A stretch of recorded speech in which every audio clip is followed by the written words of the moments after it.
En Afrique, les périodes électorales, loin d'être des célébrations de la démocratie, sont fréquemment entachées de violences croissantes, qu'elles surviennent avant, pendant ou après le vote.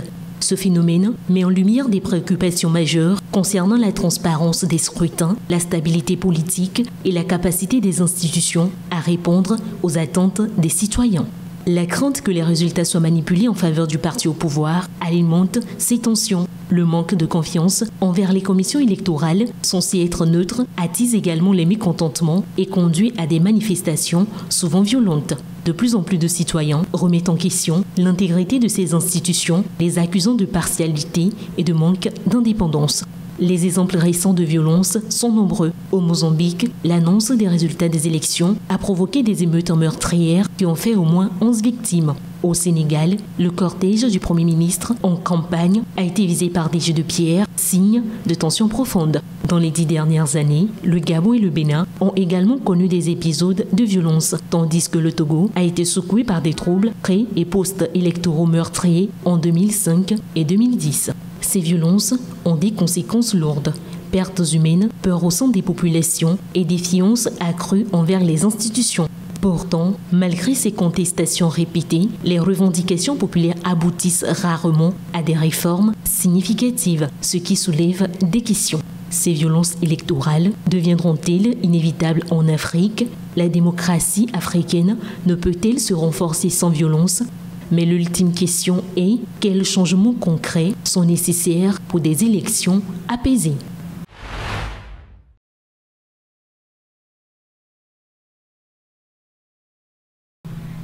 Nombre de personnes ont constaté que l'éducation togolaise actuelle n'est plus ce qu'elle était. Pour certains, des évolutions notables ont été observées, notamment en comparaison avec d'autres systèmes éducatifs de la sous-région. Cependant, d'autres estiment que malgré les réformes mises en place pour garantir une éducation de qualité, une régression est à constater. De façon générale, je dirais que dans la sous-région, l'éducation togolaise, on voit que ça a une cote de popularité plus élevée que par rapport à d'autres pays. Donc quand on prend le Bénin par exemple, ici il y a au lycée le probatoire qui est installé qui prépare déjà les élèves, qui les prépare au bac. Donc de ce côté, je dirais qu'on a une éducation qui est à un bon niveau si on compare ça à d'autres pays dans la sous-région. De mon point de vue, l'éducation togolaise est confrontée à de réels problèmes, ce qui fait qu'elle n'a pas d'évolution. Autrefois, avec le niveau CE2, des gens pouvaient être des directeurs, s'exprimer et bien écrire français, plus que des gens qui aujourd'hui ont des diplômes.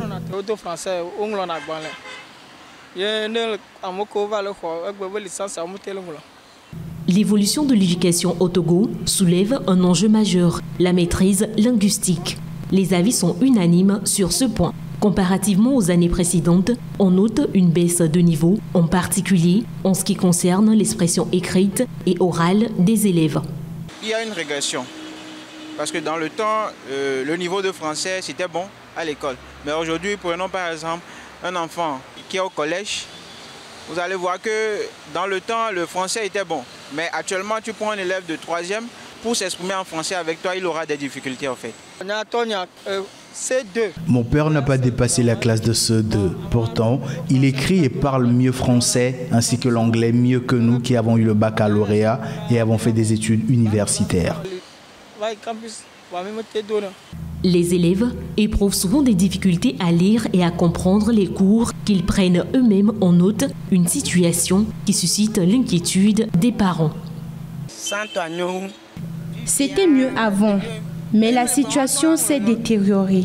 Les élèves écrivent eux-mêmes leurs cours, mais n'arrivent pas à les relire. C'est à nous d'essayer de déchiffrer ce qu'ils ont écrit quand ils rentrent. À notre époque, c'était encore gérable. L'usage trop fréquent de l'éveil les empêche de bien écrire et parler le français.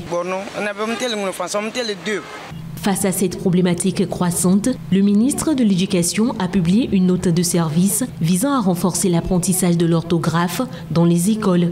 Tous les enseignants sont désormais tenus de corriger les fautes, quelle que soit la matière enseignée. Cependant, cette initiative soulève des questions. Si tous les enseignants doivent corriger les fautes de classe où le nombre d'élèves peut dépasser 80, pourront-ils réellement terminer le programme de base dans le délai?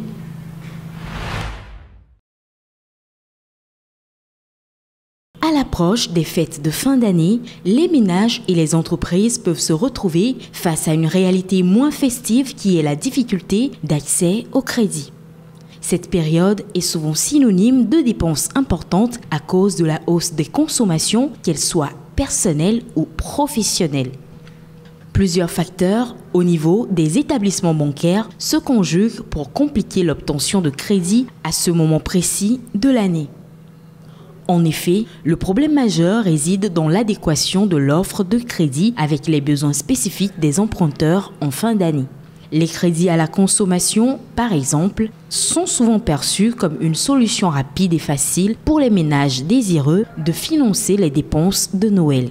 Cependant, pour les établissements, cela constitue un risque accru au moment du remboursement. Aussi, au-delà du fait que les demandes sont multiples en cette période, les banques sont dans une période de bilan financier, ce qui freine l'octroi de nouveaux crédits. Notons également que l'une des difficultés réside dans les conditions d'octroi partant de la constitution du dossier de crédit jusqu'au débloquement des fonds. Chez certains établissements, ce temps est estimé à 2 semaines, mais force est de constater que l'on peut attendre jusqu'à 3 mois avant de toucher le crédit. La réduction du montant demandé ou du dossier est également observée chez certains établissements bancaires, justifiée par la flexibilité du projet de crédit ou des cautions et garanties en nature. En outre, les difficultés d'accès au crédit en fin d'année constituent un véritable défi pour de nombreux acteurs économiques, des particuliers aux petites entreprises. La prudence accrue des banques rend l'accès au financement plus complexe. Dans ce contexte, les emprunteurs doivent redoubler de vigilance et faire preuve de discernement face à des solutions de crédit qui peuvent s'avérer dangereuses à long terme, comme les crédits de festivité proposés par certaines banques.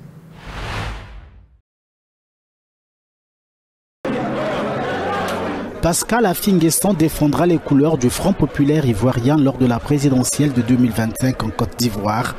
Il a reçu samedi le feu vert des membres de cette formation politique lors d'un congrès qui a permis sa réélection à la tête du parti avec plus de 99% des voix.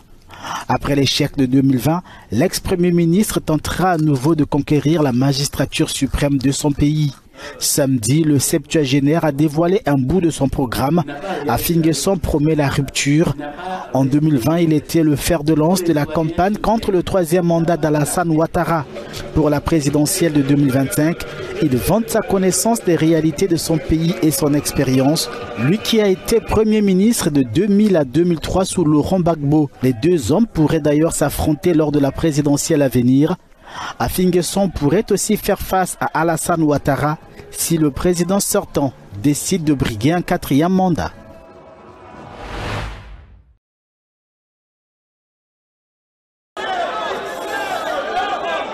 En République démocratique du Congo, la révision constitutionnelle annoncée par le président Félix Tshisekedi passe mal.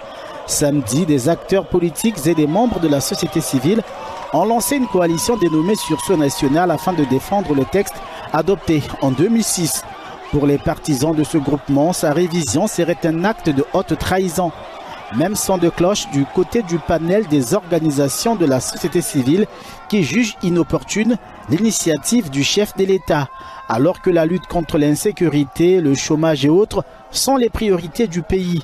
Pour ces organisations, Félix Tshisekedi doit rétropédaler. Le président congolais est accusé de vouloir modifier le texte suprême de son pays pour se maintenir au pouvoir au-delà de son 2e mandat, ce que l'UDPS, sa formation politique, conteste et évoque la nécessité d'actualiser une constitution devenue caduque.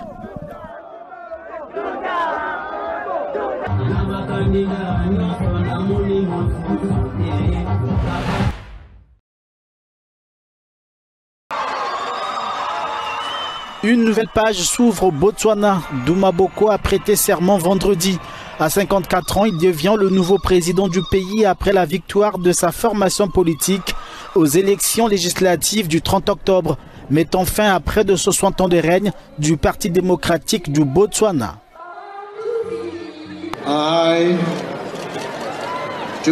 Moi, Douma Gideon Boko, je jure de m'acquitter fidèlement et avec diligence de mes devoirs et de mes fonctions dans le cadre de la haute fonction de président de la République du Botswana. Les défis sont immenses. Le chômage est passé de 25,9% en 2023 à 27,6% en 2024.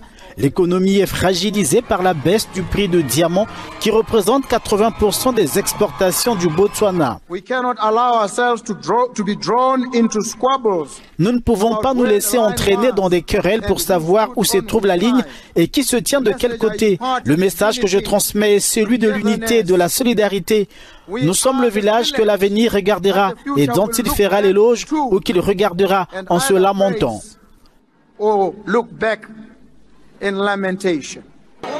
Les présidents Emerson Mnangagwa du Zimbabwe et Hakainde Hichilema de la Zambie étaient parmi les invités à l'investiture du nouveau président du Botswana.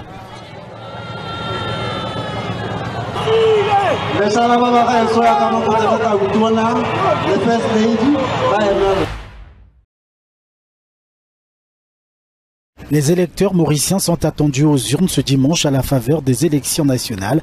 Ils doivent choisir des membres de leur parlement qui éliront à leur tour le Premier ministre de l'île. L'exécutif du Premier ministre Pravin Jugnauth brigue un nouveau quinquennat et doit faire face à la coalition menée par l'ex-Premier ministre Navin Ramgoolam. Nous savons qu'au moins 66% des Mauriciens pensent que la démocratie est où, que leur pays va dans la mauvaise direction. Nous savons également que 72% des Mauriciens pensent que la corruption a augmenté au cours des 12 derniers mois et que seulement 32% des Mauriciens pensent que leur démocratie fonctionne bien. La démocratie mauricienne, citée en exemple en Afrique subsaharienne, a été secouée par le scandale des écoutes téléphoniques et l'interdiction des réseaux sociaux consécutive à cette affaire, même si la mesure a été levée depuis. Tous ces indicateurs ressemblent beaucoup à ceux que nous avons observés au Botswana avant les élections. Ainsi, 72% des Botswanais pensaient que leur pays allait dans la mauvaise direction. De même, 67% des Américains pensent que leur pays va dans la mauvaise direction aussi. Ainsi, lorsque nous voyons ces statistiques extrêmement élevées en termes de données d'opinion publique, nous pouvons nous attendre à ce qu'il y ait un changement. Mais le Premier ministre sortant peut brandir la stabilité et la bonne gouvernance qui font de l'île Maurice une destination prisée par les investisseurs, selon le Centre d'études stratégiques pour l'Afrique, une institution universitaire financée par le Congrès américain.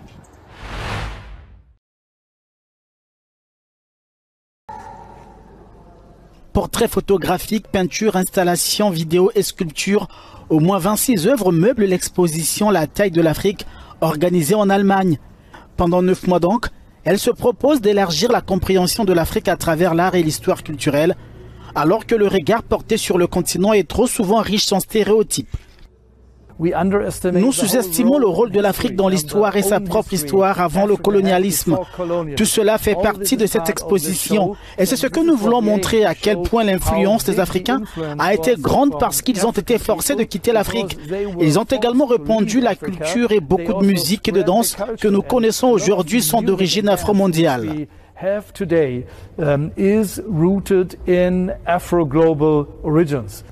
Nigeria, Ghana, Sénégal, Namibie, Afrique du Sud, République démocratique du Congo et autres, les artistes de l'exposition viennent de tout le continent.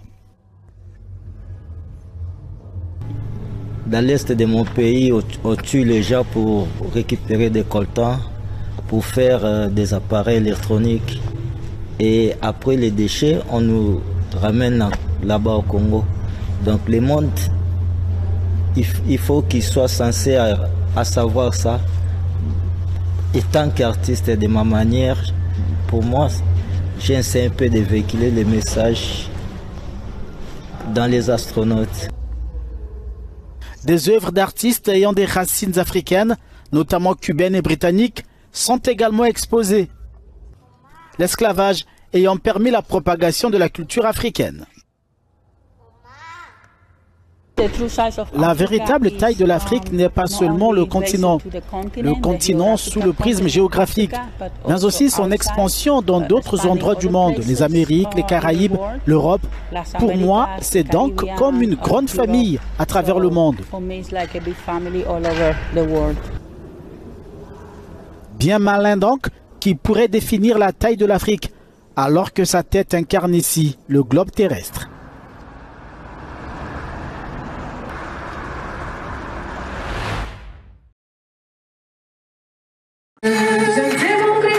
Dakar, la capitale du Sénégal, vibre au rythme de la Biennale de l'art contemporain africain, lancée ce 7 novembre par une cérémonie riche en couleurs où se mêlent musique, danse et contes.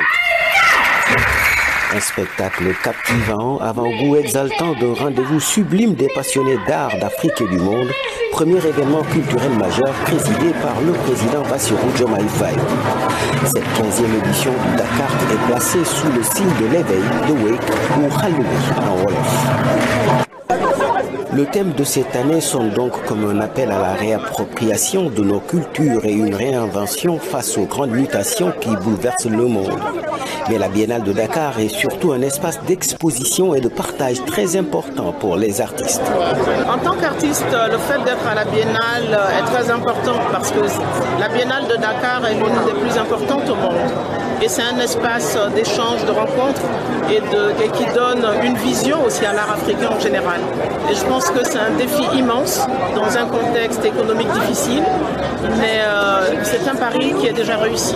Très heureux d'être ici à la 15e édition de la Biennale de Dakar, où le design fait son grand retour à la Biennale. C'est une belle occasion de célébrer le design, célébrer l'art d'une manière générale à Dakar. La Biennale de Dakar magnifie la formidable créativité africaine, des arts de l'illustration à la réalité virtuelle, en passant par les arts sonores, la sculpture ou encore la photographie. Elle offre un voyage dans le monde abstrait de l'art et parfois même un saut dans le passé, comme ici avec ces photos des figures marquantes de l'histoire du continent. Et ces photos parlent beaucoup. Quand on voit Sankara, quand on voit Léopold Sédar Senghor, quand on voit Amilcar Cabral, ça nous permet justement de développer le mental, surtout pour les jeunes. Cette 15e édition de la Biennale de Dakar se déroulera jusqu'au 17 décembre. Elle verra, selon les autorités sénégalaises, la participation de 3000 artistes, dont 58 sélectionnés pour le volet IN. Cette année, le Cabo Verde et les États-Unis en sont les invités d'honneur.